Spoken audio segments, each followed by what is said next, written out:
Good afternoon વિદ્યાર્થીઓ।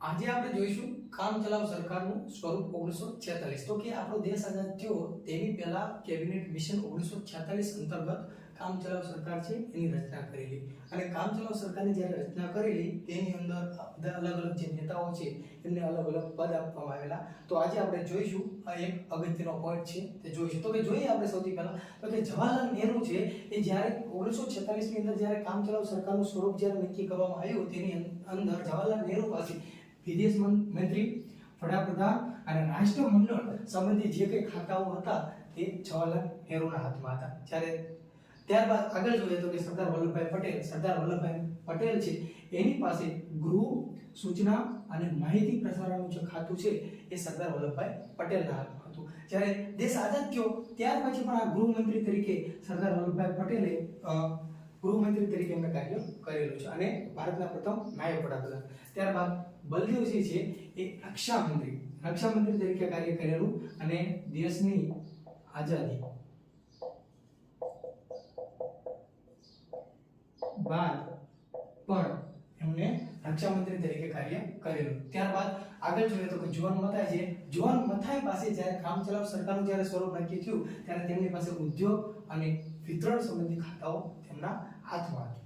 ત્યાર પછી આગળ જોઈએ તો કે રાજેન્દ્ર પ્રસાદ છે એ ખાદ અને કૃષિ સંબંધી જે કંઈ ખાતાઓ હતા એ રાજેન્દ્ર પ્રસાદના હાથમાં હતા। તો દેશ આઝાદ થયો ત્યાર પછી પણ આઝાદી પછી પણ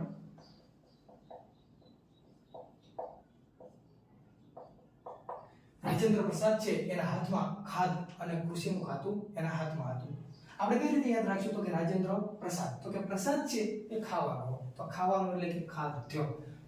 ત્યારબાદ આગળ જોઈએ તો કે આસફ અલી છે એની પાસે રેલવે મંત્રી તરીકેનું ખાતું હતું કામ ચલાઉ સરકારની અંદર। ત્યાર પછી આગળ જોઈએ તો કે જગજીવન રામ પાસે છે શ્રમ મંત્રીનું ખાતું હતું। તો કે આપણે કઈ રીતે યાદ રાખશું તો કે આપણને ખ્યાલ છે રામે 14 વર્ષનો વનવાસ કરેલો। રામે તો કે પોતાના જીવનની અંદર ખૂબ સંઘર્ષ કરેલો છે આખી જિંદગી। તો કે રામ શ્રમ કરેલું, શ્રમ એટલે કે કાર્ય થાય, તો કે રામ અને શ્રમ યાદ રાખવા માટે।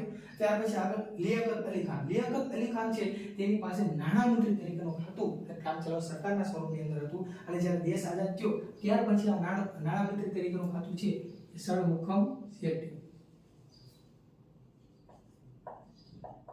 એની પાસે આવી ગયું। ત્યારબાદ કામ ચલાઉ સરકારના સ્વરૂપની અંદર રાજગોપાલાચારી છે એની પાસે શિક્ષા મંત્રીનું ખાતું હતું, અને આઝાદી બાદ આ શિક્ષા મંત્રીનું ખાતું છે એ મૌલાના અબ્દુલ કલામ તેની પાસે હતું।